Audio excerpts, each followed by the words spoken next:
everybody listening, like, have fun with or without dating this summer. Someone said feral girl summer. And I'm like, I love that. Just fucking go wild.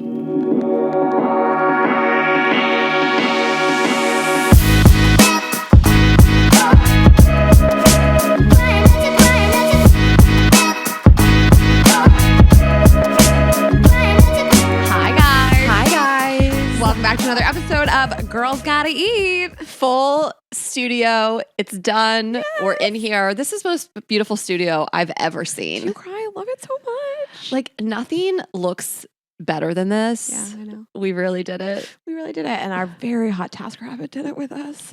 This was a joint effort between Rayna and her and her boyfriend for hire. I was never... It's like his 5th time over here.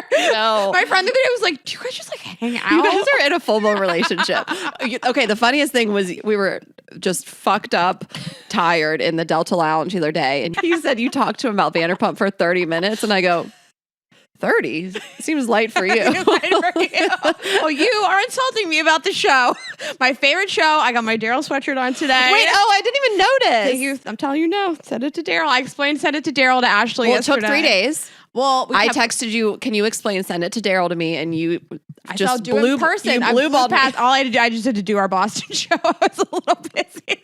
No, it was 48 hours, but yeah, it took a minute to like get the explanation. It was nice. It was a nice moment in the airport. Anyways, I'll spare you guys, but yeah, I think people want to hear it. About Daryl. I think people want to hear Vanderpump thoughts. We're going to do it today. We're going to do it. And happy Memorial Day, guys. We have a really fun episode. Yeah. I'm excited about it. Just us. Just the two of us. We can make it if we try. I think we made it. It's been like 6 years. We did it. We did it. Time to quit. No. What did I say? I said I'm quiet quitting. Ashley laid her summer out for me. She was like, this month I'm not going to work. This month I'm going to work a little bit. And then by September, I'm going to like take my foot off the gas. October, I'm going to quiet quit. I said, October comes, I'm quiet quitting one of the companies. Not this one. Well, the other day I was like, I'm quitting. Don't tell anybody. You quit. I quit. Doing this without you. No, we love our jobs. We're very fortunate. Okay. And we'll thank a couple of our partners as well, our wonderful partners. We'd like to thank Nutrafol for supporting Girls Gotta Eat. Nutrafol is the #1 dermatologist recommended hair growth supplement. Go to Nutrafol.com and enter the promo code GGE to save $10 off your first month subscription, plus free shipping on every order. And thanks to Native for supporting Girls Gotta Eat. Native makes safe, simple, effective products that people use every day with trusted ingredients. Get 20% off your first order by going to nativedeo.com/GGE or use promo code GGE at checkout. Yes, and thanks to Article for supporting Girls Gotta Eat. Article combines the curation of a boutique furniture store with the comfort and simplicity of shopping online. Article is offering you $50 off your first purchase of $100 or more. Go to article.com/GGE. And thanks to HelloFresh for supporting Girls Gotta Eat. Go to hellofresh.com/GGE and use code GGE16 for 16 free meals plus free shipping. And while we're at it, we did mention both of our companies. I have been bringing back the Ashley to masturbate with. This is our company, Vibes Only. We sell vibrators. They're incredible, elite. And I've been on that Lucy, brought the Lucy on the road with me. Yeah, you were late to something because you had to run back up and charge it. Well, I knew something was going to happen. You knew you were going to maybe use it later? Or like be with someone else later or use it with them. One of 3 options. I was going to come home alone and masturbate, come home with someone and not masturbate, come home with someone and use the toy with them. Oh, I was like, what's option 3 with the toy? I thought you were going to say they were going to watch you with the toy. I mean, yeah, but he noticed and he was like, is that your vibrator plugged in? I was like, yeah, what? I mean, you know what I do for a living.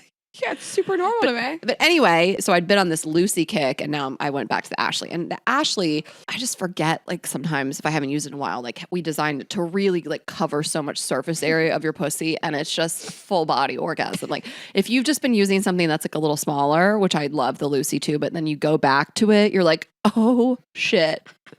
Full surface area. It's really got a lot of coverage. I love the Ashley. Yeah. It's next to my bed. The Lucy's not next to my bed. With my bed table, I have the Ashley and the Rayna. Well, the Lucy is my child, so I have to keep her close. Yeah. It's your little baby. Well, May Madness is over. We made it. We did it. This was just an insane month. No weekends off. No day off. Not one. Yeah. Not a one. Thank God the shows are so fun. You guys Yeah. are so great. Because, we thought we'd be living back on the East Coast in May. So we did Chicago, Philly, DC, Boston. No days off. Yeah. And those were just some of our biggest shows and so much fun. And we just, thank you guys all for coming. It was just such a blast. And I just felt so accomplished by the end of it, to just have done the Chicago theater, have done the Wang in Boston, and then these two incredible shows in Philly and DC. I was like, we really did it every single weekend and no days off. And it was unreal. I feel really emo about like you and our audience this week because I feel like those shows were so great. I feel like who on earth can like stand being with each other for like 30 days, 2 days off? We had so much fun. We had so much fun with Tessa and like our audience was so great. You guys just like send the best emails. Thank you for doing that and sharing your life with us. And also for your emails last week about last week's episode. We covered a lot of ground about disordered eating, assault, things like that. So thank you for all of your wonderful, kind emails about that. I feel very emo about you guys and what you're sharing with your life. And I just love it.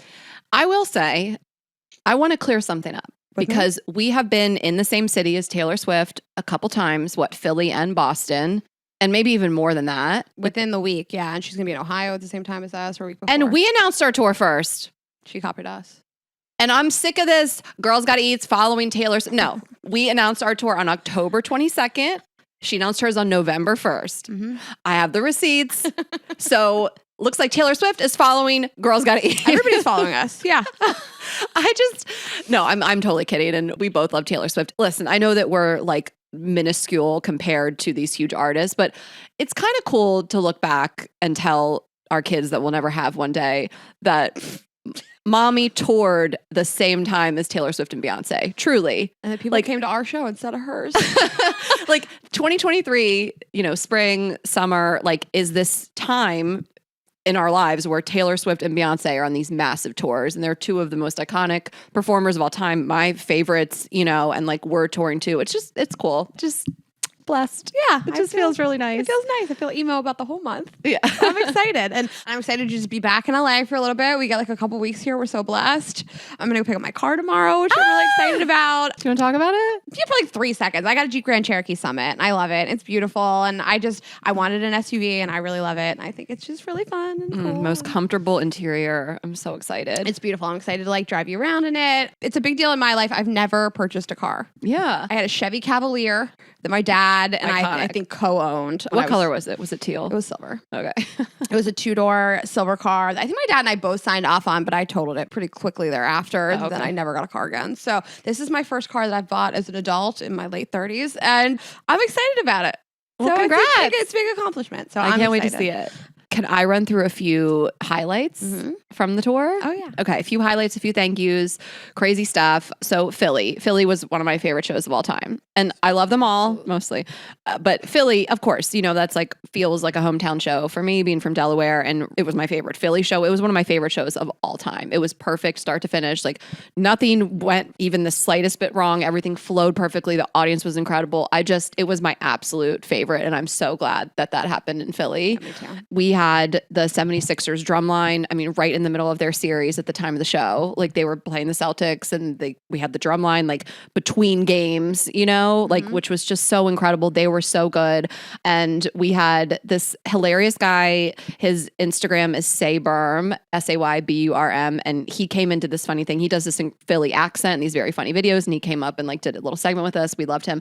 And then this thing that I've been planning for so long, for over a year, was to have more than that, I feel like. It was about a year, a little over a year, that I originally bought the costume because we canceled that show, or we postponed it rather. And I wanted to have a guy in a costume that was a gritty stripper. So we had our crew from Hunkamania, the same guys that did the Apollo, and one guy dressed up as Gritty, and they all came out in Flyers jerseys. I think people were like, what the fuck? I'm sure some people, especially with alcohol involved, thought it was Gritty at first. Well, he was thrusting towards the sky and being so sexy, and I was dying just thinking about being inside of everybody's heads. Why is Gritty being so sexy? Well, not at first. He came out normal and they all had their hockey sticks and they got in a circle around him, and then the music shifted and he started being sexy to Body Shop, and then he stripped. And I'll post this reel on my Instagram, Ash Hess, you should follow me. And it was iconic. Like they nailed it, and then they went in the crowd, and it was one of the best things I feel like I've come up with that I was able to bring to life, and it just was executed flawlessly, and it was incredible. It was amazing, you guys. And then my best friends, also Rayna's friends now, but my best friend Corey and my 2 girlfriends Laura and Lee came, and like we went out all night. And I threw up all day. Rayna, first of all, if you were there was this bald guy that came up on stage. We made up with him after the show. Nothing happened, but like you were flirty. You hung out. Back, yeah. But when I heard you order a Jack and Coke. He ordered a Jack and Coke. But you ordered a Jack and Coke too. And I was like, it's over for this bitch. And I was like, oh my God, Rayna, a Jack and Coke. We'd already been drinking. We'd had shots. It was bad. I mean, I don't ever go out the night before a show like this. Like never have in the history of the podcast. Like never gone out. Yeah, like so we had a late. show the next day. Yes. Just to be clear. Yes. And I mean, I'll go out, but like I just don't go that hard. I don't know what I just like I like wrapped up in it. Like because your friends were there and I like love them and this guy was there. We were dancing. Like Lee went and paid the DJ. Did you know that? The music was not hitting, and she went upstairs and paid the DJ. And for the next hour, I was like, it's all the hits. It's all the best songs of our time. And you're over here with this guy. It was so good. Well, I drank liquor at the show, then wine, then went back to liquor. Oh my God. I woke up at 4 a.m. and vomited every single hour. I went to the bathroom 3 times during brunch. I could barely get through brunch. It was... I think it was... Brunch was chaotic. Laura ordered a pasta at 10:30 a.m. I ate half of Corey's entree before realizing it wasn't mine. Also, I watched you do it, and I was like, that's not hers. I knew it wasn't yours. I watched you have a whole conversation with the waitress about your entree. And then I watched you eat it, and I kept thinking, that's not hers. I ate half of Corey's omelet before being like, this isn't what I ordered. Corey didn't mention it either. Corey and I were having a bad day. Yeah, you guys were not well. Tag team in the bathroom. I saw this funny reel or TikTok, I think it was on Betches, of bringing your hungover friend to brunch. Oh, I saw that too. Did you see it? Yeah, and that just me. reminded me of both of you that day because I felt great. You did a whole look. You were wearing white jeans, an orange t-shirt, your hair was pulled back in a cute little scrunchie. I was not okay. Here's the thing. I'm just in a better headspace because of not being on birth control. And you know me, I get so hungover, anxiety, sads, and I'm not getting wasted or blacking out by any stretch. I haven't done that in a long time, years really at this point. But went out every night after all these shows, went out, partied, drank, ripped some shots. And I don't feel great the next day in my body, but I'm not as sad as I used to get. Oh, interesting. Yeah, I've been, that's really interesting. I've had other some, stuff, other things to be happy about. Yeah, some serotonin from from you. the sex. I gotta tell you, you and Tessa and Ryan were so nice to me that day. Nicer than I would have ever been to anybody. You guys just took such good care of me. I could not stop talking about it, about how much I was vomiting. I couldn't hold anything down. You did the whole outline for the show. I didn't help at all. Ryan got me Pedialyte. Tessa just tolerated me. You guys were so wonderful to me. I told you this. I have so much sympathy for a hungover person, as long as it's not every weekend or something, but I have so much sympathy for the person who is the most hungover when you're not. You feel their pain so deeply. You're they're really struggling, and all Rayna wants right now is to be on my level and not be this way. When you're the person that's okay and your friend is so hungover, I just have all the sympathy in the world. I just want to do whatever I can do because I've been the other side. You fully wrote the show that night. You carried the show. I was I'm not gonna make it. Okay, well, that show, I just wanted to say thank you to the Command Force, which is the Commanders entertainment team. They're incredible. They did our show before. The Warner Theater is incredible. We love them. So we had the Warner Theater again, the Commanders, the Command Force again, and my friend Terry, who is a drag queen, was incredible. Tara Ashley Austin on Instagram, and did this a Beyonce mashup. I was we don't even need to go to Beyonce now after seeing this, and pulled out these giant sleeves that took up the whole stage that said drag is not a crime. So we love to send that message. And then can we talk about what happened? You and your ex? I don't care. Making out. Oh, it's so good. So I will admit that I had a thought in my head before the show that I wanted you guys to make out on stage. Can I pick different people to make out with at different shows? Yeah. Okay, I'm going to make requests and make song requests. Okay. well, whoever you want. I'll try to make it happen. But he came up on stage for the fourth fucking time, right? Fourth? So this is somebody I dated like for quite a while on and off. And he's like wonderful. And we're very platonic and amicable. And he's come to every single DC show. He's a big supporter of ours. And he brings friends. And he's so hot. And I love having him there. He's been on stage at the DC Improv, at the Lincoln, at the Warner, and at the Warner again. He's always on stage. We always fuck around with him. And I just wanted you guys to make out, and it was hot. It was nice. I was uncomfortable with how much I enjoyed it. I know. Like, I was like, what is going to happen? That tongue was so strong. It was so... He, like, kind of dipped you? I know. I, like, threw up a leg a little bit. Just, like, it was good. I'm not, like... Listen, our sex life was not good when we were together. He just, like, it wasn't good. But I think he'll be better now. Also, he clapped back at me, and he was like, we haven't fucked in, like, 7 years. And I was like, not true. No. We fucked in 2019 after the Improv. 100% you did. But thank you so much. So, I was really turned on by it. Yeah. I know, really but, like, not enough to really seal the deal that night. Well, because I was so hungover, I like really wanted to die. That was the biggest missed opportunity to go to a birthday party, and I would have gone, but like, you know, when you're just so hungover, the thought of like talking to a new person is the worst nightmare you could ever imagine. I was wearing hot pink pants. I was gonna get a lot of attention, and I just couldn't do it. And so we went back to the hotel bar, and like there was another guy there that I was flirting with, and I still went to bed early. Yeah, you were not in a good place. I was in a really bad place. Yes. Okay. Lastly, Boston, we had the Celtics dancers again in the middle of the playoffs. Like, these people make time to come do our show. It makes me so emotional. It's so flattering, you know, and they were the very first professional sports team dancers we ever had that really kind of started this whole trajectory. So we had the Celtics dancers. They're the fucking best there is. And Jared Freed was there, and he was so funny as always. We had jealous about funny. Jared, you were saying something about me having like a big clit. I was talking about how big your clit is. It's not, by the way. You know, I have a teeny tiny little pussy. And Jared came out holding like a giant, I think he was holding like a case for the t-shirt cannons. And he was like, Ashley, I brought your vibrator. That's how he came on stage. No one is funnier. I hate it. I'm so jealous. He makes me laugh so hard, and he scared me so bad. We had this like special guest. I put it on Instagram, and then I was like, when do you get here? And he was like, tomorrow morning. And all feeling left my body. I started like vibrating and shaking because like our worst nightmare is promising you guys something that like we can't deliver on. Yeah. And then I was like, oh my God, I gave him the wrong date. Oh my God. I can't imagine. Sick about it. So anyways, he came, but he just had to make me want to throw up one more time. He's like, that's the theme of your month, throwing up. And then if you were at the show in Boston, we love Boston so much. So thank you guys. You guys are wild. And I was saying that I was going to meet up with this guy after the show, and we did. And it was a really fun night. It's nice. Yeah, it was someone that I met before and have just been kind of like messaging with. And this was someone who was pretty open about like wanting to see me, you know, and like, for lack of a better word, like hitting on me a little bit, you know, like I knew he was interested in me is what I'm saying with confidence. You know, he doesn't live in the same city as me. It's whatever. But I just messaged him, was like, hey, like, are you coming to the show or whatever? And he was like, oh, am I going to finally get to take you out? So we met up after the show and spent some time together. I don't know. Like, I gotta tell you, I am loving non-birth control Ashley. She is so horny. She is wild and free. You have you're juicier. I'm just telling you, your energy is like juicier. You say that like I always lead with sex. And by the way, that's never an insult from you. You just mean I'm very flirtatious by nature. Yeah. You are leading with sex these days. You put the pussy first. Stop.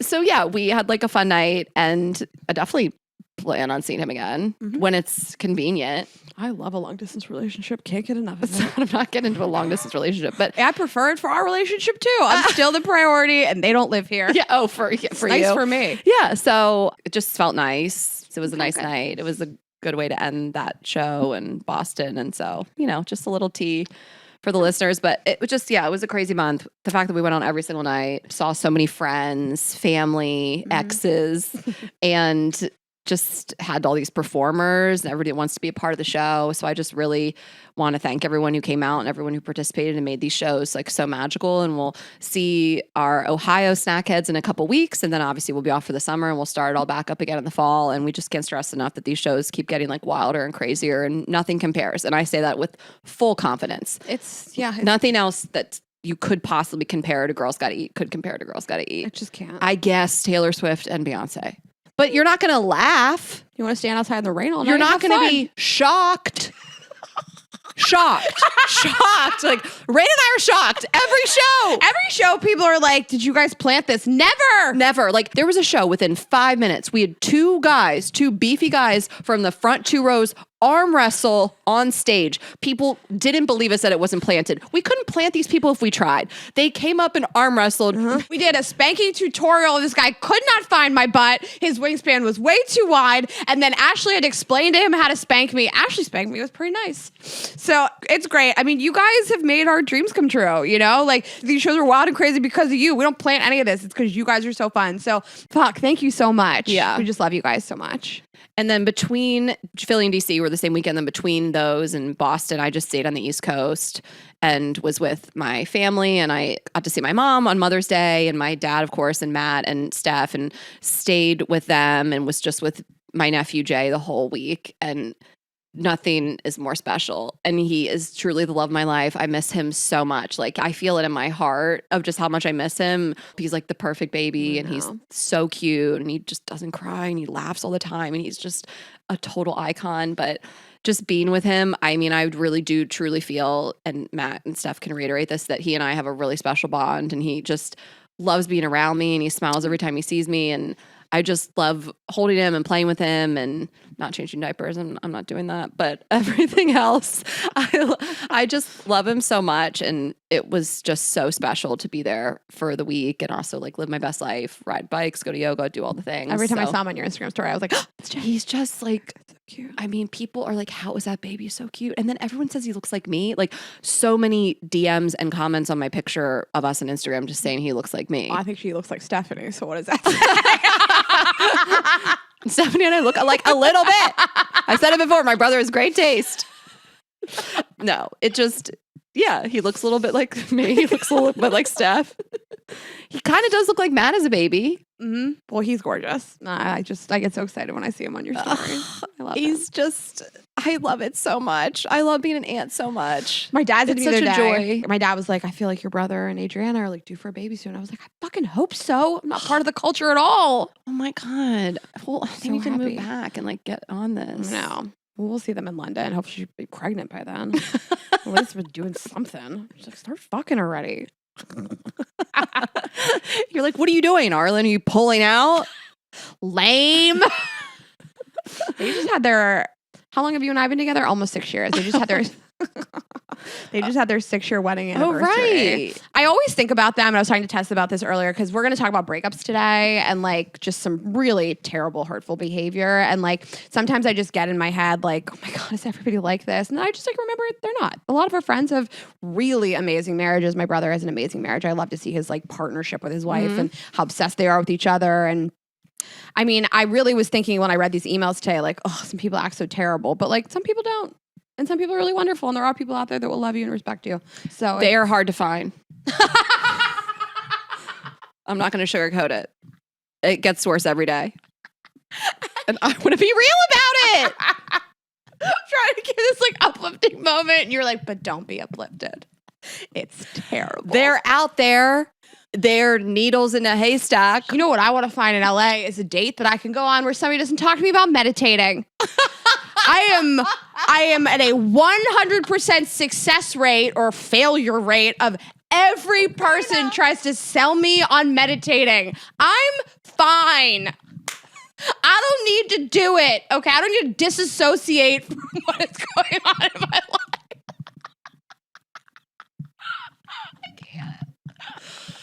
Listen, I think meditation is beautiful and special and has all these benefits and blah, blah, blah. I'm happy if you guys find happiness in it, but I don't need to be on a first date with a grown-ass man selling me on meditating. If I want to do it, I'll do it. Anyway, download the Calm app, calm.com/GG to start your meditation journey today. Rayna, you're not into that kind of stuff, like on a deep level. Like, you work out when you want to, but you just don't get down in this like super woo-woo wellness spiritual shit, and you're good. But the thing is, like, and that's fine. And like, I feel your you pain because I have way more of a tolerance for it. I'm a little bit more in that wellness world, but I get it. I feel, you know, you move here and that's really kind of most people. It's everybody here. And it's also like, listen, if somebody's trying to sell you on the culture of like being into sports, you could be like, that's fucking stupid. I'm never going to do it. You can't tell somebody that like a mental health wellness thing is fucking stupid. You don't want to hear about it. Like, I just want to be like, that's great for you. That's great for you. Like the way that I like meditate is I like get up at 6:30. I have a coffee. I sit outside and drink it. I work out. I answer some emails. I feel like I'm good for the day. Like if I ever hit a place in my life where I have a ton of anxiety and I can't sleep, I'm not sleeping 9 hours a night like I normally am, then I will do things like go to therapy and meditate. Well, it's totally like life-changing for a lot of people. Like I'm into meditation, but you really do want to find somebody you're kind of aligned with on all that stuff. Yeah. It's the same with like fitness. Like I don't really know how I would really work with somebody who wasn't into it and wasn't like really took their fitness and health seriously. So someone that is like, meditation is my shit. And you're just like, well, then I'm not your girl. I mean, it's fine as long as it's not your whole personality, but I'm assuming if you're bringing it up on a first date and you're explaining to me how to do it and all the ways that you like doing it, and then I'm like, I don't really meditate, and they kind of like look at you weird. Like if it's a first date and you're bringing it up, it's probably a bigger part of your life. We're gonna have to talk about it all the time.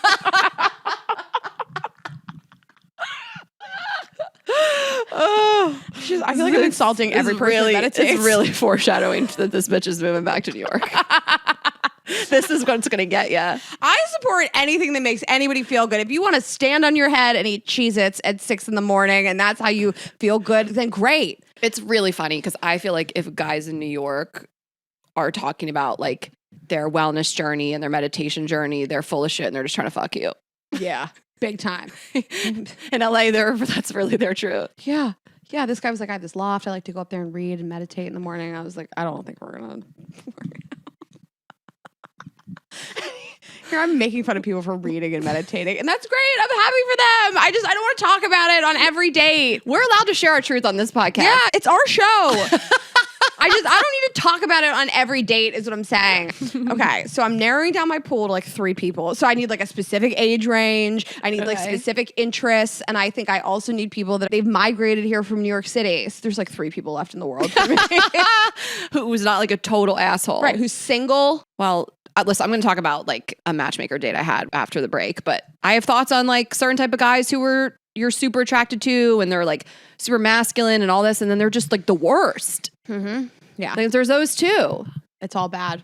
Just circle back to what Ashley said. Like I said. It's all bad. Have fun out there. Except for our brothers. It's all bad. Okay, we have got to thank some partners.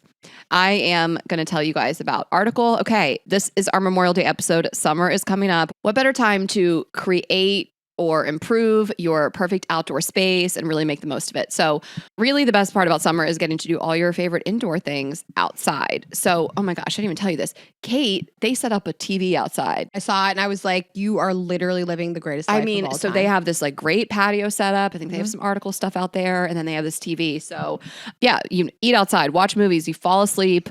Oh my God, I fell asleep on my Article. This is just conjuring up all this stuff for me, but I fell asleep on my Article lounger a couple weeks ago, best nap of my life. Birds chirping, just laying out. When we got back. Oh my God.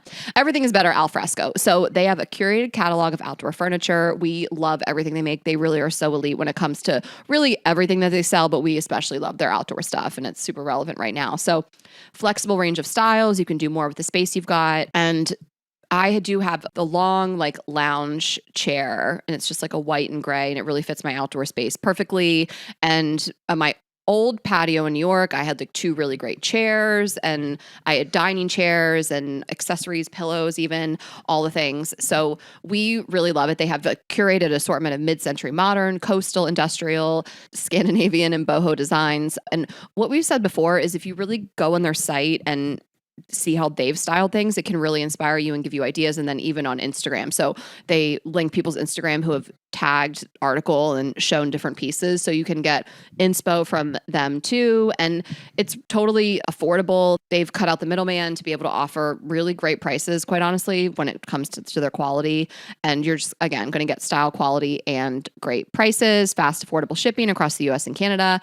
And you pick the delivery time, they'll send you updates every step of the way. So We have a discount for you guys. Article is offering our listeners $50 off your first purchase of $100 or more. To claim, visit article.com/GGE and the discount will automatically be applied at checkout. So that's article.com/GGE for $50 off your first purchase of $100 or more. Yes, and another great partner of ours, 30 million women are impacted by weakened or thinning hair. And if you are among them, you know you are not alone and that there is a solution you can trust to deliver results, and that is Nutrafol. Yeah, I think you guys have heard me talk about this a lot on the podcast, but my hair has gotten thinner and weaker throughout my life from really just hammering it with hot tools so much, especially as we do live shows. I'm always curling it and just like really heating it up a lot. So it's nice to have that thing that I can take that I know will make my hair stronger and better. And Nutrafol is the #1 dermatologist recommended hair growth supplement. It is clinically shown to improve your hair growth, thickness, and visible scalp coverage. They target 5 root causes of thinning, which is stress, hormones, environment,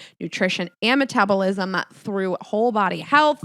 They have 3 unique formulas. You can hop online, use their website, see what's right for you, but different formulas through all stages of life, including postpartum and menopause. And in a clinical study, 86% of women reported improved hair growth after 6 months, plus 3,000 plus doctors and stylists recommend Nutrafol as being effective. I think it's great. If you feel a loss of confidence because of your hair, if you just want to try something to make it longer or thicker, see if this works for you. Check it out. Ashley and I have been fans for years since they partnered with the show, and you can grow thicker, healthier hair and support our show by going to Nutrafol.com and entering the promo code GGE to save $10 off your first month subscription. This offer is only available to U.S. customers for a limited time, plus free shipping on every order. Get $10 off at Nutrafol.com, and that is spelled Nutrafol.com, promo code GGE. Okay. So yes, I wanted to discuss this matchmaker date I went on. Mm-hmm. I joined Talkify, which is actually a partner of ours. I'd heard of it, but then when they became a partner of ours, I was like, well, let me sign up for this and go through the process so I can accurately talk about it. And I started to go through the process, and I did like the initial phone call with not a matchmaker. This is like another person, probably like more of a salesperson that just like gets all your information and even sees if you'd be a good fit for it, because they don't accept just anybody, which I do love. Yeah. You know, if they feel like they can't match you, they're not going to take you on as a client. If you're somebody that doesn't meditate or go to therapy, they're like, you should do that first, and then maybe somebody will love you. Sorry. Well, it's so funny because you do talk about your deal breakers, and yours would be like, they can't meditate. That's so funny. They're like, well, we're going to just axe LA out of the area for you.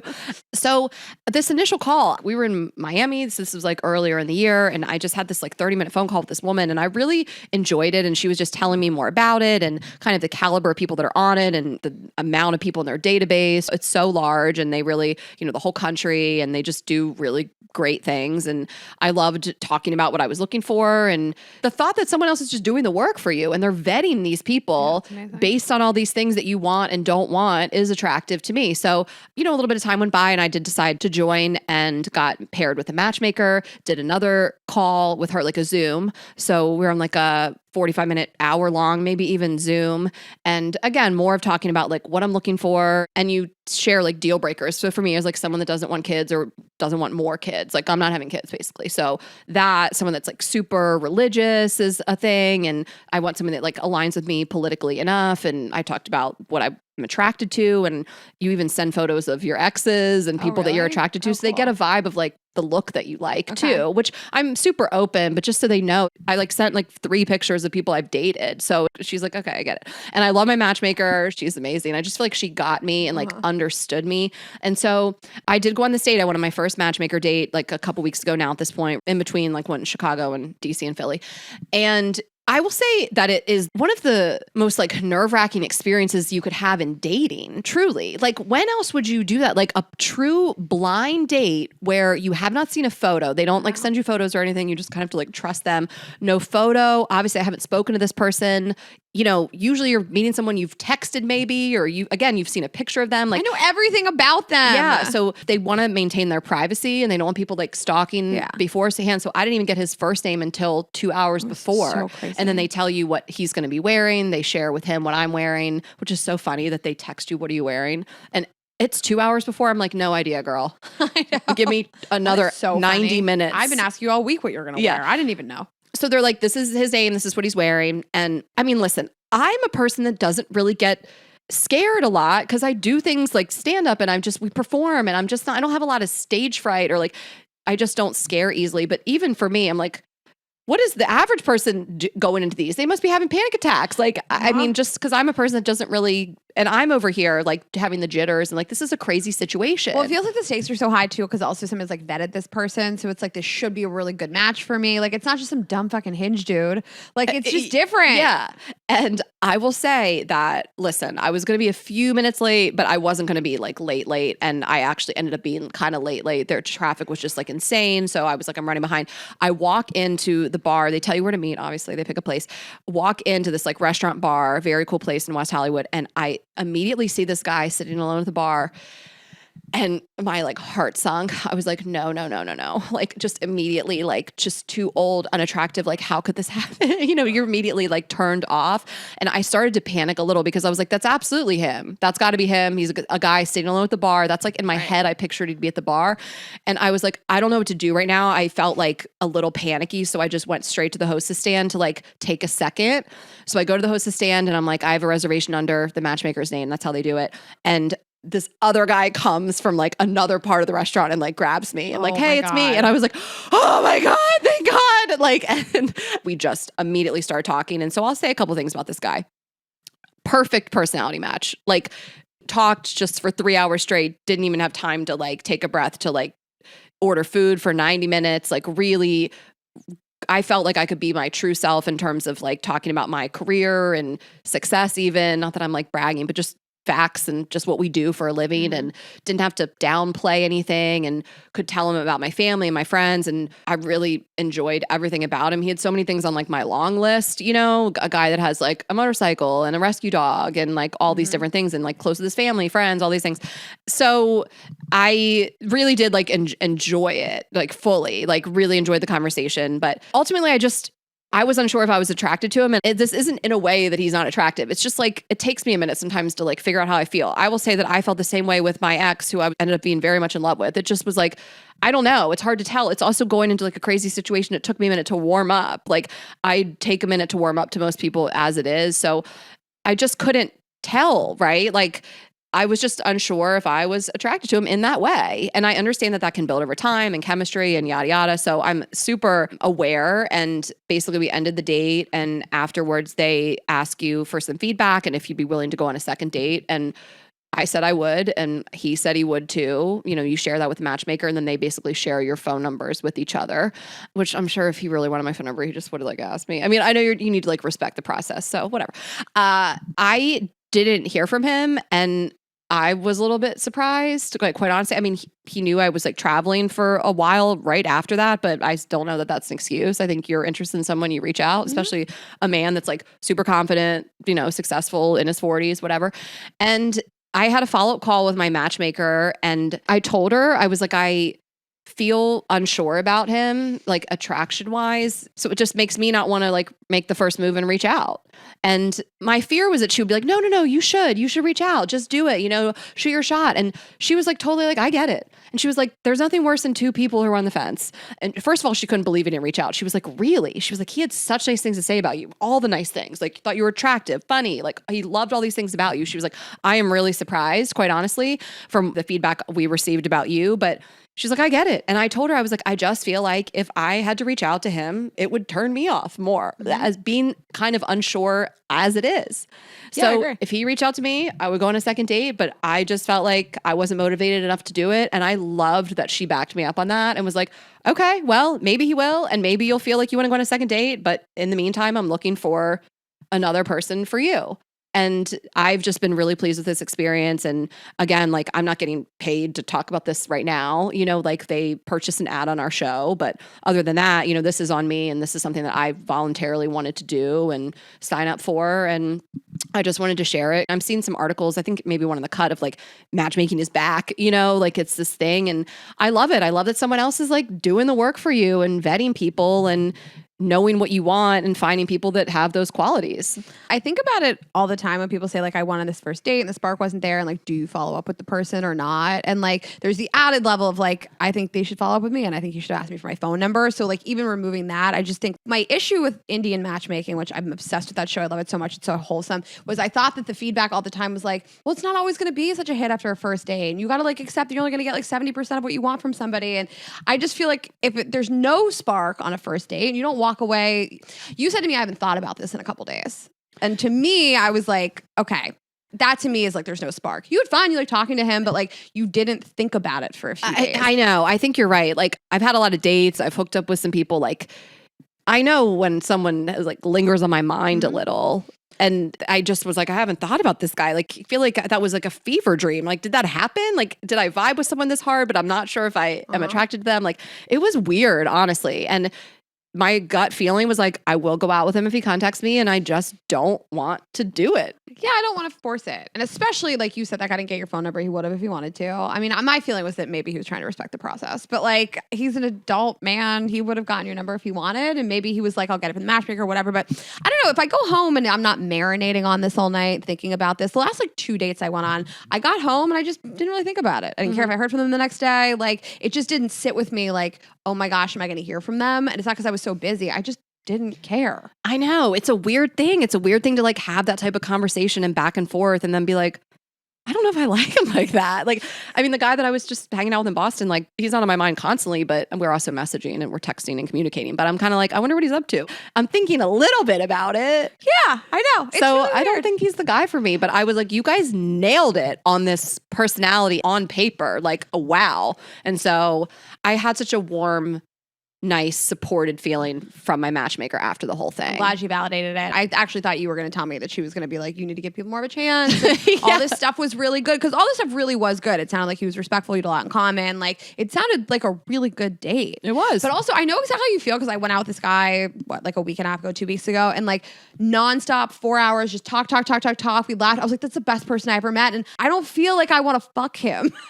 But like, that's how we are with our guy friends. Right. Like I'll be friends with this person. I know. Like people are in your life for different reasons. Not that I see a friendship with this guy. I mean, I'd be down for it. He's got a lot of connections. I'd be down for your friendship with him.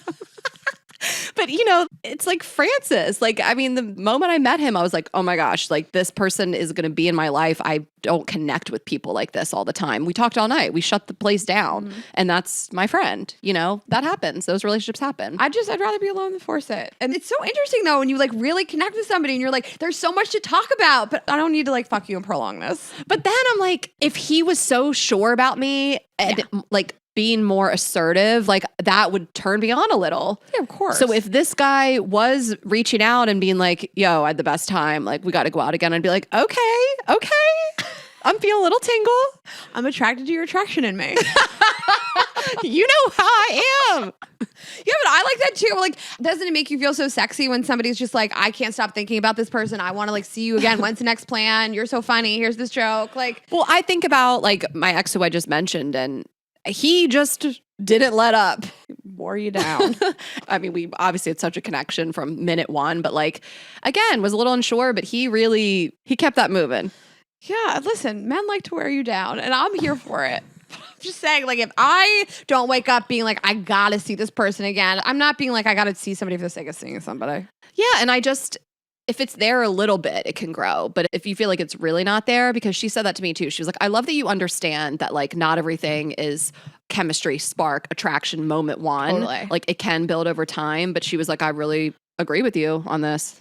Well, I also feel like a blind date is a little different. Like chemistry, almost like when you can stalk somebody ahead of time, you kind of just get a vibe for like they're a good person or they're a funny person. You walk in already a little attracted to the person, and like it took a little more time to build this. Totally. I feel like just to even look at this person, what they look like, what they talk like, what they move like, that was the first hour even, just kind of digesting that. Meanwhile, while they're like peppering me with questions, he's a British guy. He was just fast talking, like a lot to say, same, like, but it was just, I felt like I had whiplash for a second in like a sexy way.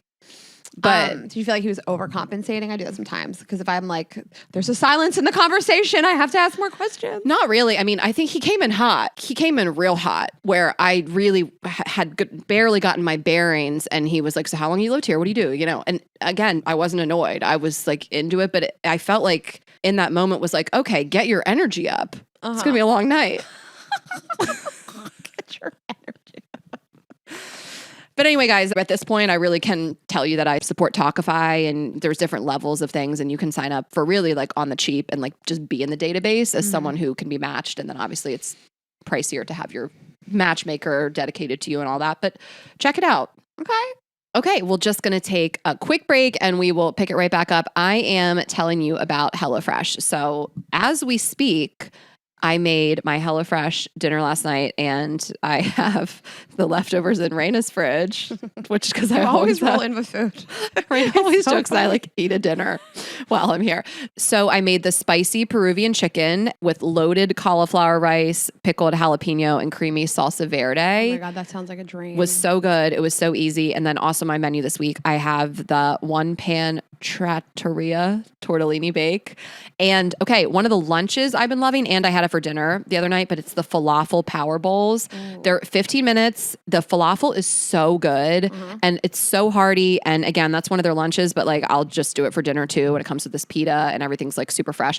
So you can go to hellofresh.com/GGE16 and use code GGE16 for 16 free meals plus free shipping. Okay. So as we get into summer, we are going to be running around, traveling, doing more stuff. HelloFresh is here to take the work out of eating well. So you can reach any goals that you might have with their delicious calorie smart and protein smart lunch and dinner options. And there's new vegan recipes. I made a vegan stir fry recently. It was just so delicious.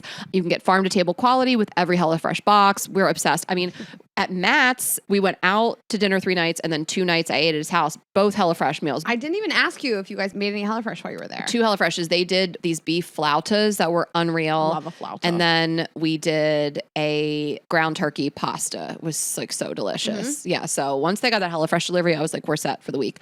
So everything is easy. There's entertaining stuff too. So you can get this bratwurst bar with caramelized onions, and there's a snack board with pretzel bites and all kinds of things on it. And so it's not just dinners and lunches, it's entertaining as well. And there is foolproof instructions to high quality proteins and veggies. Again, we're obsessed with the proteins and the veggies.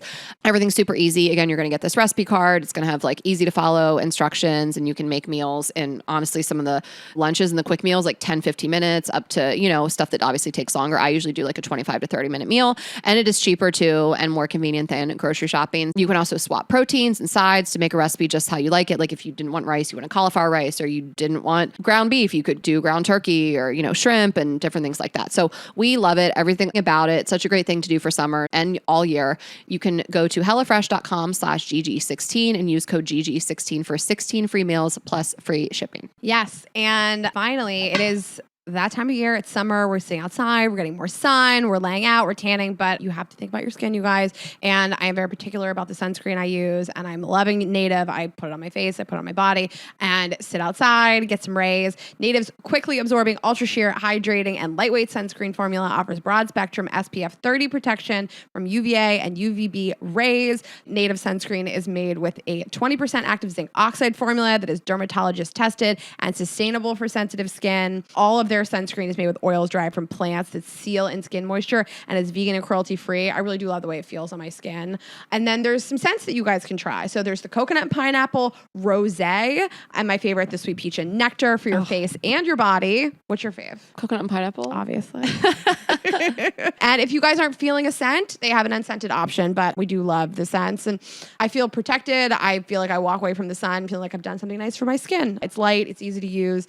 Give your skin the protection it deserves with Native's mineral sunscreens. Right now, go to nativedeo.com/GGE or use the promo code GGE at checkout to get a sweet 20% off your first order. That's nativedeo.com/GGE or use promo code GGE at checkout for 20% off your first order. Okay. We really need your Scandoval We need something from you. Well, at this point, the reunion has come out. The first part of the reunion, it is 3 parts. The first part, we watched it. This will be a little dated by then, but I did watch the finale, and you did too. You were sending it to Matt. You watched it last night. I know you didn't love it, but like you're not in the culture like I am. I'm 10 years deep into this. For sure. I respect it. And I do feel bad that we can't share this. Not bad enough to go back and watch 10 years, but I do know enough, clearly. I think most of us know enough. And like I did watch most of the finale in like 2 different sittings. Yeah, I mean, I don't know that I have anything left to say that other people haven't said. I think that it was just like this episode was this weird apology tour. It was just Tom Sandoval crying in different rooms. And Yeah, I did. The whole episode was just Tom Sandoval going to everybody's apartment and crying. That's all dirty, messy apartments. All he did was just cry in different places, except for his own home where he should have been crying. Oh my God. I think that you can like watch it and take a lot from it. This girl emailed, I want to read her email about her boyfriend's take on it. But, you know, I think that you listen to him talk and he's just like, this relationship sort of ran its course. We lived separate lives. We weren't having sex. We had different friend groups. You don't have the same interests as me. All those things are super valid. And he was saying, it feels like you're annoyed by me all the time. You don't ever back me up. We're not a team. Every single thing he said was valid. And I understand breaking up with somebody because of that. And he said, you know, I was afraid to do that because I was afraid about her mental health and her wellness. And every one of these things is super valid. But like, you don't do what he did and cheat on her. You don't cheat on a person. There's no excuse for it. And like, I know life isn't black and white. I know cheating isn't black and white. I know that people make mistakes, but this is not a person that I see as having any remorse for what they have done. He is a I'm sorry, but person. Everything is like, I did this thing, but you didn't fuck me enough. You didn't do enough for me. You weren't on my team. We had separate lives. And it's just like, I don't see a person who is disgusted by their behavior. Well, to me, watching the finale and like, you know, their big moment in the apartment, you know, screaming at each other. Well, they weren't screaming and then all of a sudden they started screaming. It was jarring. But I know. I was like, is she on Xanax? Was there like a jump cut here? Like this was crazy. But I'm curious if it would have just felt different if it wasn't her friend. You know, like if he had just been with some rando, having one hookup with a rando one time probably could have been forgiven if they'd want to stay together, or even differently, like an affair with like a random person. I mean, it was just kind of like cut too deep. It was just like 2 terrible things. It's the worst thing I've ever heard of. Yeah. And I was thinking like, it's the worst thing I've ever heard of. And people, I was watching Ariana do these interviews this week and people were like, why do you think this caught on? It's like such a big deal. And for it's like, this long, for this 2+ long. months. It's the worst thing I've ever heard of. Like people cheat, people have affairs, sure. To have an affair with somebody who's in your home with your significant other on a constant basis is the sickest, most unimaginable, like inhumane thing I can honestly ever imagine doing to a person. And yeah. I don't care if you came home every day and she beat the shit out of you. I can't imagine such a thing. And to watch Raquel kind of like laugh about it and smirk and be like perfectly fine, to be honest, about this, I feel like I'm looking into the face of like evil. I know. Real like evil. Like one of the confessional style interviews, I was like, she is so giggly. I mean, I get that she was talking about this guy who she's probably in love with on some level, but I was like, we can't just show a little remorse. She's like, I mean, I just really wanted to sleep with somebody who I loved like a friend. She's laughing. I mean, it's truly... I know. I was like, I feel you on this. Like, that's the face of evil. I've never seen anything like it. You can't even pretend to care. I think she is actually one of the dumbest people on earth. I mean, I don't... I know that like everybody like dances around and like, don't call her stupid. She's stupid. I don't know if she's like capable of processing thoughts that deeply. Like, I don't know what the other explanation is. It's not just like being a sociopath or a narcissist or a pathological liar. Like, this doesn't seem to be a person that is capable of processing what they have like really done to a person. It doesn't seem like a person that like has the depth and the intelligence. Like a lack of depth. Yeah. Like, I don't think that she's like understanding the depth of this. And I know people that have had affairs. I know people that have cheated. I know plenty of people that have done stuff like this. I don't know one person that has ever had an affair with somebody that the significant other is their friend. I don't know anybody that's done such a thing. It's so sick. It's so horrifying. Yeah. Obviously not personally, you don't know, but I think that happens all the time. Yeah. I'm sure it happens. I'm just saying. Like those people are around you, you know? Yeah, it's just, It's unbelievable. So I guess I understand why it took off. And somebody wrote this email and I thought it was interesting. And I mean, it just reminded me of every man that's walked into a room at the end of like a reality show. I watched Selling Sunset with Jeremy yesterday. Okay. I love watching reality TV shows with men because they're like, this is stupid. And they ask like 400 questions. This email's short. Read it to you guys. Get your take on it. Also, I'm really appreciating that you're really going back and forth with me about this. I mean, I've said it before that I've never seen something in pop culture last this long. I'm almost bored. It's 2.5. This was March 1st. You're going to die. I remember exactly where I was when Scandoval broke. I was at the Tampa Marriott in bed watching the Murdoch documentary. Yeah. Texting Hannah Berner, is this true? Well, the night before, we were in Miami and the latest episode was on and we were at Laura's and I go, is this an old episode? Because it just looked so dusty. I think the show is low budget, but whatever. And Rayna was like, this is the new episode. And so I caught like 5 minutes of it. So that's the first 5 minutes of Vanderpump Rules I've ever seen. I forgot that. Oh my God. The first time I've ever watched a show, we watched maybe 10, 15 minutes of it the night before this broke. In your mind that day where you're like, I can't believe I had to deal with this for 2 days. And now we're like 3 months into it. Yes.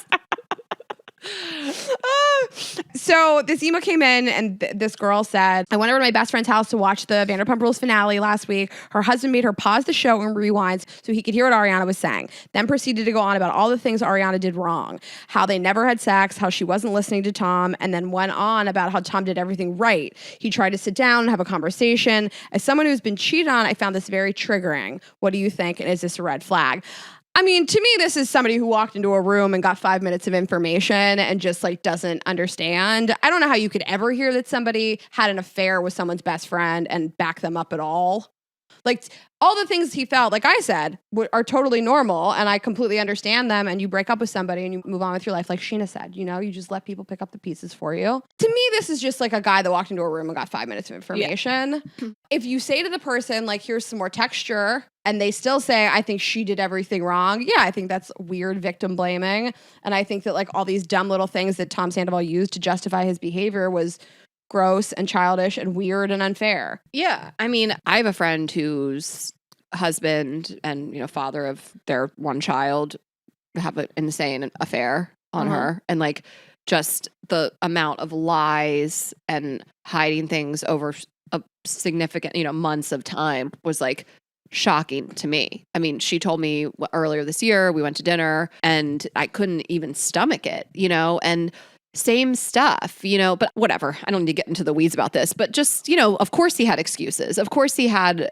you know, midlife crisis. We weren't having the same type of sex. You know, I just view you as like a mom kind of thing, which is just fucked. Like you're a dad. What? But there's so many more steps before the affair. And like, again, like I did this whole episode with Esther Perel about cheating. And it's like, there's just differences to me between a slip up in Vegas and then a full-blown lying to your partner's face every day. Like you have somehow decided you're so much of the victim that you're allowed to do this. That's so true. You're in the right. Like, but there's so many more steps before you get to that point. Oh my gosh. That is so true. You've decided that you're the victim. Yeah. And that like, because to me, like I couldn't carry this on because every day I would come home and be like, I can't let this person be nice to me, knowing what I am doing to them.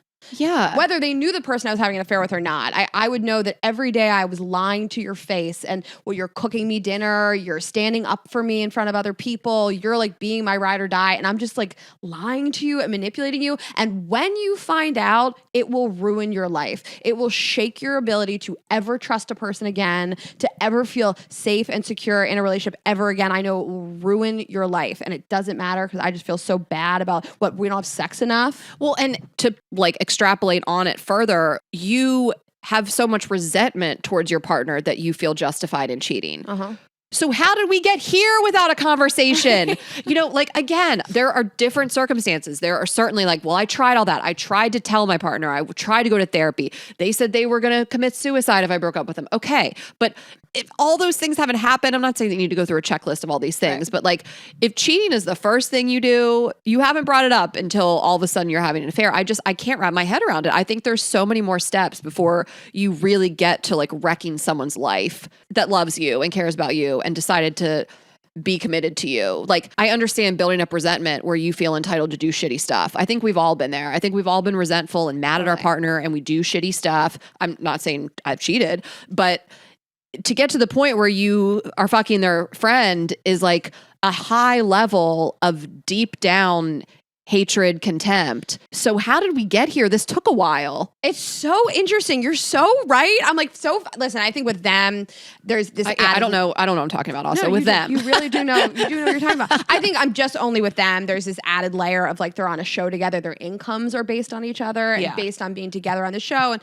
you know, you think you're the celebrity power couple. So uncoupling from that is, of course, another layer to that. Whatever. I don't care about him. But just in general, none of this sounds fun to me.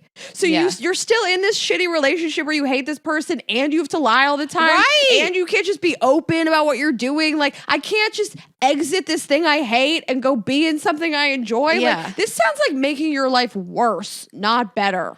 It seems like such a more male behavior to not think about the future. Like talking about my friend, like not thinking about your kid. What? That's like insane. The level of selfishness. Yes. Like, you brought a kid into the world. Like, now you're the cheating dad forever. That will like ruin that kid's life. Yeah. Seriously. Like, and all the lives of that child's significant others that they date. Ugh. So glad we talked about this. Okay. Okay. Well, really quick. We both watched Selling Sunset in full, and I guess we have different feelings because I did like it. I don't think you're going to feel differently than me. I mean, I like the way the show is shot. Like you said, Vanderpump Rules feels a little low budget. It is the most beautiful show. I didn't like the same thing I didn't like about last season. I just wish we would have seen more of the characters. Like, Mary is trying to have a kid. We don't hear about this until the 9th episode. Amanda has cancer, perhaps. We don't hear about this until the 9th episode. Chrishell is in the first relationship she's ever had with a non-binary person who's assigned female at birth. Like, I would have just liked to see more of this. Like, I think it's really nice that, like, Heather and she's so close with Tarek's daughter. Like, I loved all these snippets I got of people's lives. And I was just like, I'm being forced to watch this manufactured fake ass bullshit fight between like Nicole and Chrishell. And like, she's clearly cast to have a problem with Chrishell and they couldn't even sell me on a good lie. I know this is all fake. I know everything is fake, but like, sell me a good lie about why she has a problem with Chrishell. Yeah. I mean, that's my problem with the season. Yeah. I mean, I'm with you. Like, I'm like, who's this stepdaughter? Like, I do want to see more of that. Like, I like these people. Not all of them, but like, I love Chrishell. She so spicy, so funny. I know. And I love her friendship with Emma. I love Emma. I love Heather. I just want to see these women's lives more. I know. Chrishell, the way she stuck up for herself, I was like, good for fucking you. She didn't like bring up drug. I mean, I know she accused her of being a drug addict, but I feel like she didn't back down from stuff in a way that I appreciate. It wasn't so angry. It wasn't screaming. She was just like, you're not going to do this to me. The drug story. The drug storyline is insane. Like, first of all, that mic drop of like, well, and you're on drugs. Like, everybody's face. Heather was like, Mary was like, Mary like short circuited. And we love Mary. We've had her on the show, but she did not know what to do. And yeah, accusing someone of being a drug addict isn't cool, but they acted like her saying she does drugs sometimes was like being a sex offender. I mean, like, it was crazy. I'm sorry, doesn't everybody do drugs?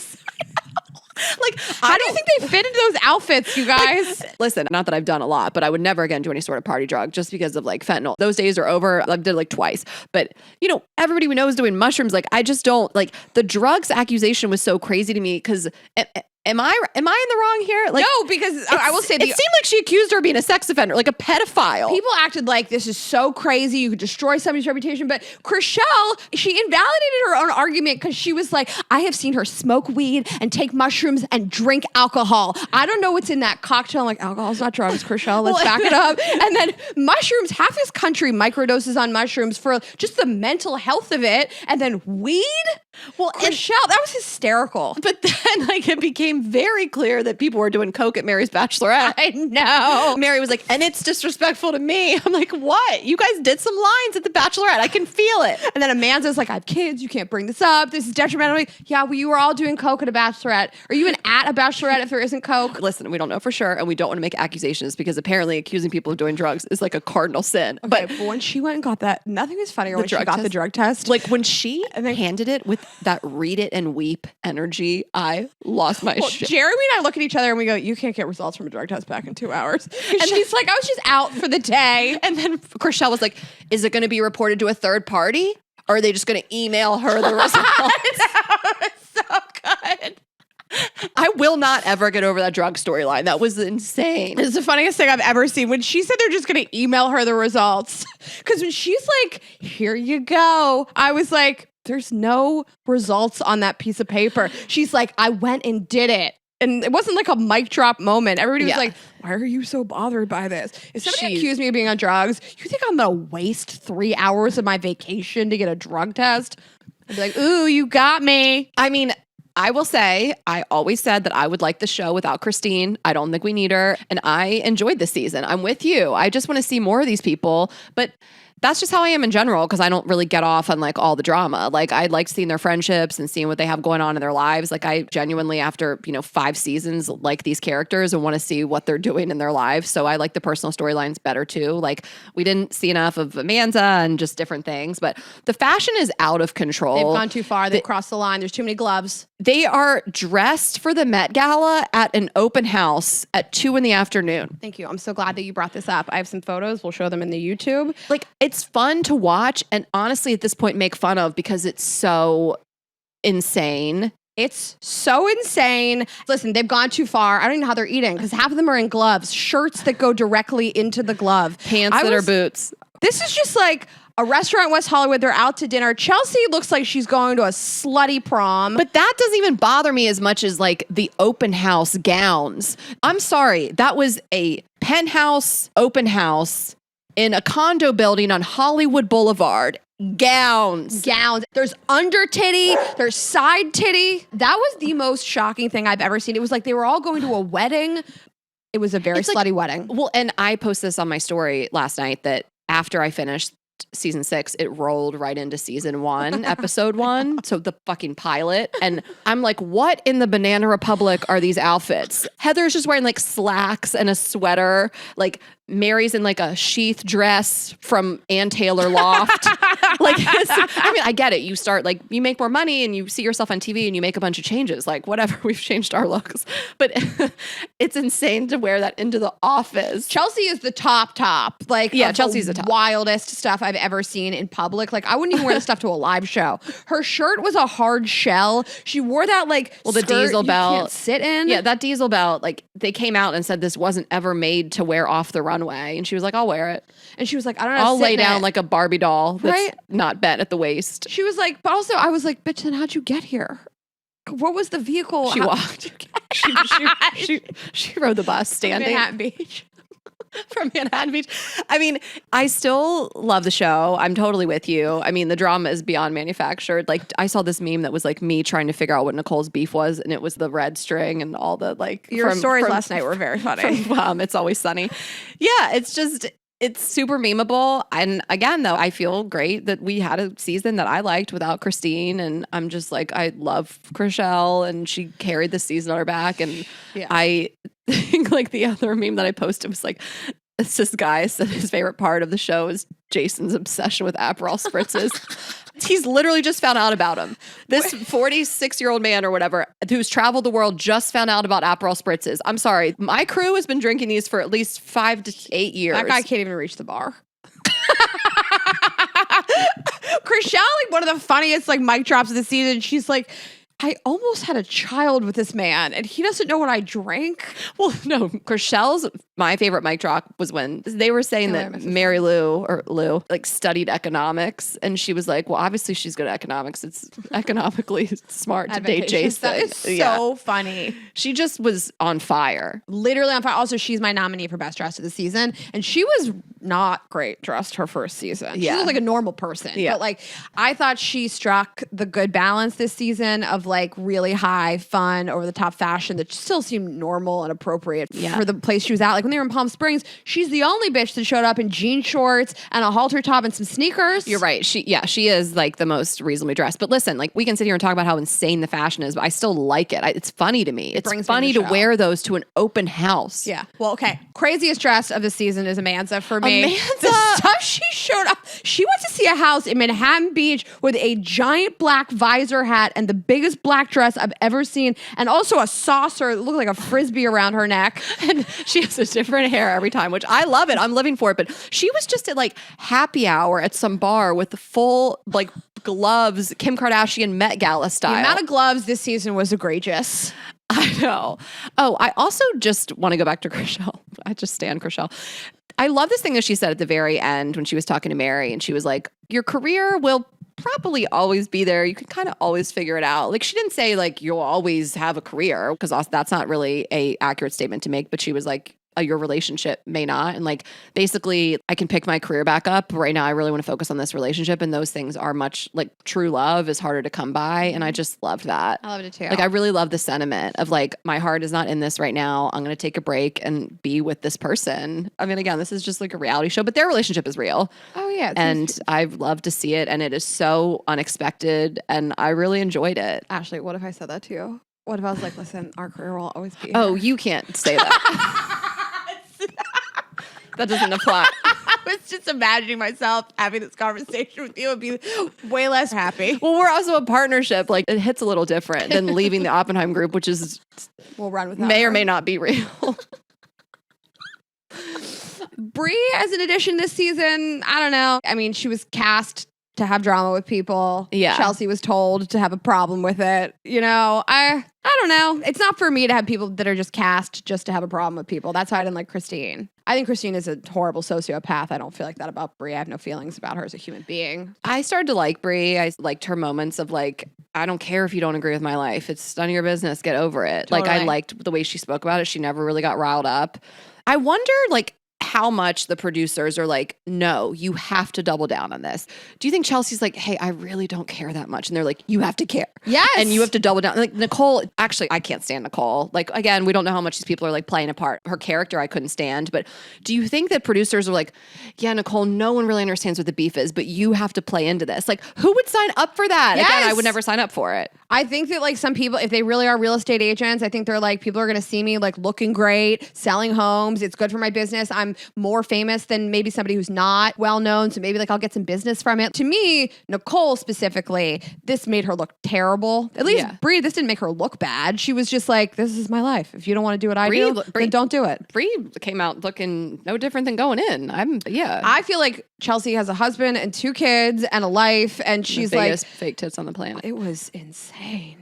She has 2. My mom was like, those boobs. I made my mom watch it. She was not a fan. Wild. I made my dad watch it. He was a fan of their bodies. But no normal person is like, I'm going to just keep hitting this person about their life and hitting and hitting and hitting. And like, most people would just, even if it's true that she's like, I'm a Christian, I don't believe in this. Like she said, she brought up being a Christian twice. And also she did say like, I don't think this is good for children. Well, you and I say this all the time. When someone has a problem with like a belief that we hold or something we talk about in the show, you can usually dig a little deeper if they email us some really long email and you see where it's personal in a way. So if all that, which I'm assuming is obviously her true story, like about feeling abandoned by her parent, that's why it's triggering her. It always comes out in the end of like why you really have a problem with someone and the way they're living their life. It's because it's something that you've dealt with in your own life. Yeah. And listen, if all she was saying was like, yeah, I don't think it's healthy to bring a child into this world that has 10 half siblings with 5 different mothers, and how could that father ever show up for them in a real way? I think that that's a valid feeling, but I think that a normal person like her who's like busy, has a husband, has 2 children, says it maybe once or maybe says it never and moves on with their fucking life. Especially because her energy was like, if you accuse me of being a drug addict, I wouldn't care and I'd move off my life because I'm not. So it's like those energies don't match. Like the energy of like, I would just keep it moving. I don't care because that's not my truth. It's not the same energy as like, I need to dig my heels into the way that you live your life. Like she probably doesn't really care, but she's willing to play the part. And I think that they said to Heather, they're like, you're the pregnant one, so you're going to have to get in the middle. You're going to take the middle of everybody. I think Chelsea was saying, like, they're talking about, like, how Nick Cannon gets away with this. And she said, well, maybe he just is a master manipulator. And Heather turns around, or maybe somebody else in the cast was like, they said he's a master manipulator. And it's like, that's not really what they said. They're pontificating about how this could possibly happen, which was a normal thing to say. I certainly don't understand it at all. Yeah. I will never understand the Nick Cannon thing. And again, I have no judgment. I don't give a fuck about these women wanting to procreate with him. But literally how? There's so many other rich celebrities in the world that don't have 12 kids with 6 women or whatever the number is. Like, I don't get it. He's not exceptionally like attractive or like, I truly don't understand it. Cause I think, you know, these beautiful women who prefer men with money and status could find other guys. Also, looking like Brie, she's so beautiful. Like, she couldn't say it enough. Like, I don't depend on him for money. I mean, her client list, maybe it's real. I don't know. She's showing Sweetie around houses. Like, that was one of my favorite houses. Their clients were outrageous. Justin Bieber's producer. Yeah. Like, her client list Honey Boo Boo or something. Honey Boo Bear. Boo Bear. Or Pooh Bear. Okay. And then that boxer's wife, like it might be all fake. Yeah, it could all be fake for sure. But like she says, like I make my own money. So it's not because she like needs money. I don't understand it. I'll never understand it. I don't need to. It's not my life, none of my business. But I don't understand why you would choose that man to bring a kid into the world knowing that that kid is going to feel like his dad has 10 other kids with all these other women and then he's like spread so thin. Like I truly don't understand it. You couldn't actually even fantasize about the fact that he would be a father that would be there. Right. Like, that is going to be possible. An absent father. Just the numbers. What was the thing they were saying that after 10 kids, they don't have to pay child support anymore? Well, then I saw that wasn't true. I don't know. I didn't really look it up. But someone said, like, I can't believe I'm learning family law on Selling Sunset. And then someone else in the comments was like, that's not actually true. I don't know. I mean, at some point, though, I mean, somebody could go to court and say, like, it's not realistic for me to be able to support 5 people, so I can pay $1,000 a month, divvy it up, you know? It's like, you're not even financially getting somebody who's there for you the way you need it to. So I do think it's, like, a normal thing for Chelsea or anybody on the fucking planet to be like, maybe I don't agree with this, but I think the rest of it was manufactured. I think the producer's like, you're going to get in there. Yeah. So it's something I realize a lot. I notice on a lot of reality TVs is in group dinners, they always assign somebody to be like, how's everybody doing? To start the drama. Yes. They made Leva do it on Southern Charm all the time. They did it on Summer House recently. Yeah. Like, but it's not real. Like no one sits around and does that. And then one person was like, actually, I'd like to start a fight here tonight. Like it's not like how it works, but. So yeah, I think it's all fake. The Nicole thing, if she wasn't on this season, I would have been happier, but then we would have gotten all these Chrishell moments. I know. Okay, here's the other things I'm watching, and maybe we'll deep dive on a couple of them. And I just think we're really blessed with all these shows right now. Okay, also I watched Anna Nicole Smith on Netflix, the Bama Rush documentary on HBO, which we're really excited to get into. The Bear season 2 is coming out, but I don't know if it's coming out till mid-June. The Hillsong documentary and Chow House on Food Network, which my very good friend Sarah Raffetto is on it. She's one of the chefs, and I'm just really loving watching her on TV. So those are all of my racks, and maybe we'll deep dive on some more. Yeah, as we're recording, Bama Rush comes out like tonight. That's the plans for tonight. Yeah. Bama Rush doc in my HelloFresh.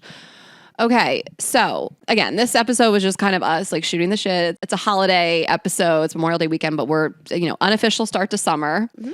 And so we just wanted to talk about clearing your energy for summer and living your best life and just really getting rid of all the stuff from your past that might be holding you back and exes or people who ghosted you or, friend breakups or just general toxic energy, that stuff you could kind of just be holding on to and then is going to hold you back from having the best summer ever. Yeah. So we're always continuously getting emails about how do I get over this person or how do I get over someone that ghosted me out of the blue that I had a relationship with, or how do I get over somebody that I didn't really date that seriously and I feel silly? And, I just think that I want to validate how hard it is to get over someone when you're confused on why it ended, why you can't comprehend or they didn't give you the courtesy of explaining anything to you or you're searching for answers or, you still have feelings for them. And I just think that we've said this over and over. Like, you really have to tell yourself that it's not your person, that people who hurt you and leave your life are making space for people that are meant to be in your life, and that it's for the best. And I think it's so empowering when you can find closure and move on by yourself and do something for yourself that you thought you needed someone else to do for you. Mm-hmm. I think there's like a lot of power and like collective energy. So we kind of just wanted to like get everyone all together and like be in this together and really just clear out the energy and make space for like new, awesome things. It doesn't necessarily have to be dating or finding a partner, just having fun, making friends, doing cool shit, and like having a great summer. I mean, this really is the first non-pandemic summer since 2020. Oh my gosh. Officially. Yeah. And if you beat yourself up for these things about like, why is it so hard for me to be over somebody I didn't really date, or how could they have ghosted me? I think there's such a level of like, where were the signs? Should I pay attention more? Like, how could I not have seen like the line or this was coming? And I think that we beat ourselves up, and it's like, you shouldn't beat yourself up for enjoying something that felt nice for a little while, not looking for every clue that somebody's going to be terrible. And then when it ends, being like, should I have seen this? I don't know. If somebody's nice to you, isn't it nice to just lean into it and feel like they're not going to be horrible to you at the end of it? And so there is a level of beating yourself up, and just stop. It's fine. That wasn't your person. Thank God they showed you early on. Yeah. You know? And we talked about this before, where we said, like, do you really want to be with a person like that would do something like that unkind to you? And you don't. Yeah. I mean, when someone does something shitty and they don't care about you, or they ghost you with no explanation, or your friend stabs you in the back, or they don't show up for you, they're showing you who they really are. They're telling you, and watch these signs early and don't go down the road with these people any longer than you have to. But it really is about knowing your value and your self-worth, and you're meant for better things and for better people. And you look at it as a blessing, truly. I know it's hard to believe in the moment, but when we've hammered this a million times, this is not new information coming from us, but like, it truly is always meant to be when someone like that, who was like any level of toxicity in your life, leaves your life. Mm-hmm. Yeah. So it's clear your energy summer. Clear your energy summer. And I say this, like, I have said this since the beginning of the year, that I really wanted to find a partner, and I still really feel like that. And I'm having fun, and I'm off birth control, and I feel really great. And I've been on more dates than I can even count, and, you know, have had sex and like all the things. And I still feel like I'm on that journey, but I really just feel like everybody listening, like, have fun with or without dating this summer. Truly. I don't want to put all the focus on like dating guys or girls, whoever you date, you know, just have fucking fun. Someone said feral girl summer, and I'm like, I love that. Just fucking go wild. Well, we got this email, and it was this girl. I felt really choked up about this. This girl was talking about this guy who really ghosted her in like a horrific way. They were supposed to go on this trip, and she said, you know, I was crying and I was so devastated. But the email ended with her saying that she went on the trip with her friend, and I like felt really happy about it. It made me feel warm inside. That she was like, I still cried on the trip, and I still was upset, but like, to know that you can like lean on somebody else and still have fun, and life goes on, and you can still do all these things with or without a partner, like really warmed my heart. It made me feel really happy. Yeah, we're only having fun this summer. Truly, we're officially out of the pandemic. I mean, last summer, like, you know, it felt like we were, but like officially. Well, last summer, per the government, if you will remember, it was a chaotic meltdown of all airports because nobody had traveled in years. And so now we're through that. Now, hopefully, we're like staffed up. Allegedly. We're not losing luggage at airports. There's not going to be an airport strike across Europe.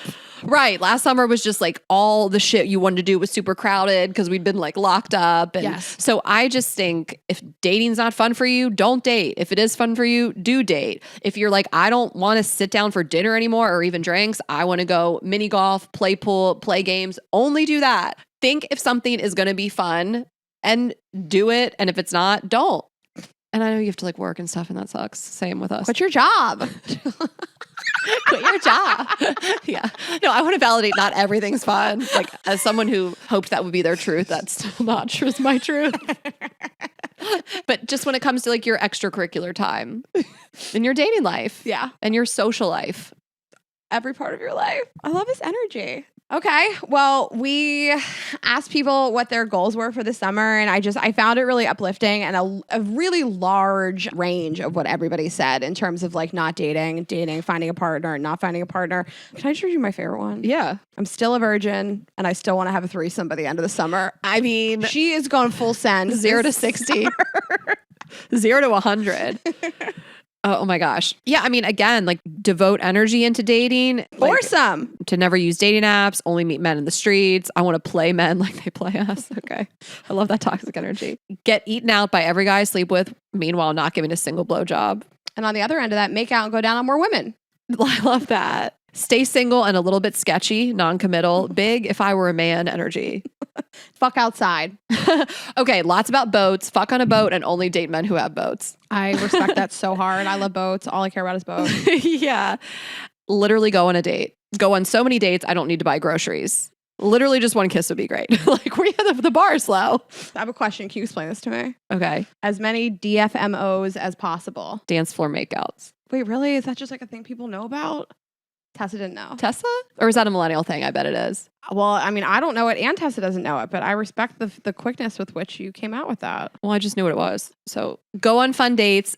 Again, like I said, mini golf, darts, I don't care, but I want to be doing things. I love that. And like, you can decide that. I mean, listen, if someone really put thought and energy into a place they want to take you, like, it's not the best look to be like, I'd rather do something else. But like, if you're in charge of planning or you have a say in it, like, there's no harm in being like, let's do like a fun activity. There's no energy I like more than I want to be doing things. There's no less energy like mine. Like, all I want to do is do nothing. But when I do things, I'm always happier. So Okay. I love that energy. Move on from my rancid swine scum of an ex. Oh, There's no better summer than right now, you guys. I want to make out with a muscular, tatted hottie. Fuck Same. European men. Gonna make my husband landscape our yard. Love that. Masturbate daily. You could do that. Oh, I like this. Finishing my kiss list. Trying to kiss every letter of the alphabet. Oh, I love that. What Going do you to think the Greece? hardest one would be? X. X. X is definitely gonna be the Xander. hard. Okay. Why? Giannis, which, speaking of Giannis, going to Greece for 10 days, aiming for 10 makeouts, which I will all be slept named with a guy Giannis. named Giannis last summer. Hot hookup. So if you are looking for a why, you go to Greece. You'll find him. If I could pick one person to watch you have sex with, that's the one.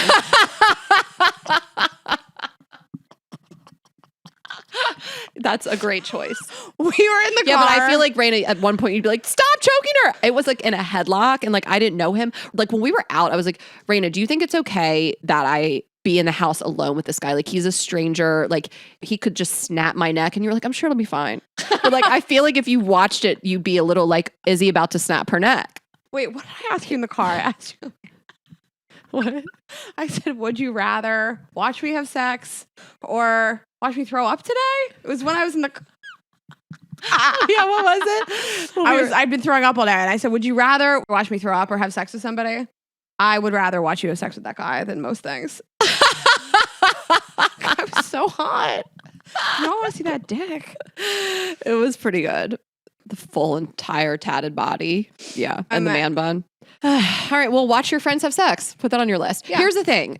Here's my assignment. Here's my homework for everybody listening. Pick a thing, write it down, and do it. Oh, there You like ha- light it on fire. you- Sage the room.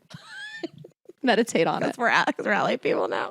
No, just one little thing. Like, it can be so simple. It can be like one kiss, one date, one mini golf date, one European guy, whatever it is, or no dates, make one new friend, whatever it is, like, just write it down, think about it, meditate on it.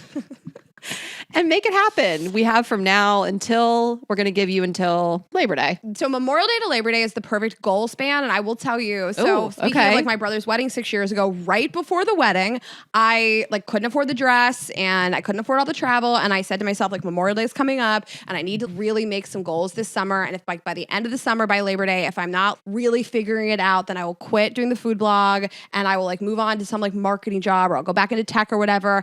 And by Labor Day, I had like a couple trips coming up. So I like pushed the date a little bit and then I met you a couple weeks later and it changed my life. Oh my So God. it is a good time to like manifest change I love that. and just think about like what your life looks like and what makes me happy and whether it's fucking more or fucking less or just finding more friends or quitting your job. It is a good time to do it. And listen, this is a little woo-woo. Raina's probably going to hate it, but I did this a couple times and I feel like it worked out for me. And that was like an intention bracelet. Mhm. And so I remember putting it on. And then I think I like ended up taking it off after I met you and we like started the podcast because I was like having such a hard time dealing with, knowing what my next move was and my ex and all this stuff. And so I've found them. There was this one cute shop in Abbot Kinney where I got that one like so many years ago. And it's just like a cute little string beaded thing. And you just see it every time you look down at your wrist. I mean, if you have to tattoo it on yourself, like whatever. But I just love having an intention, however small it may be. And it also could just be like clear the energy of this ex or this friend or this bad job, getting fired, like whatever it is, just like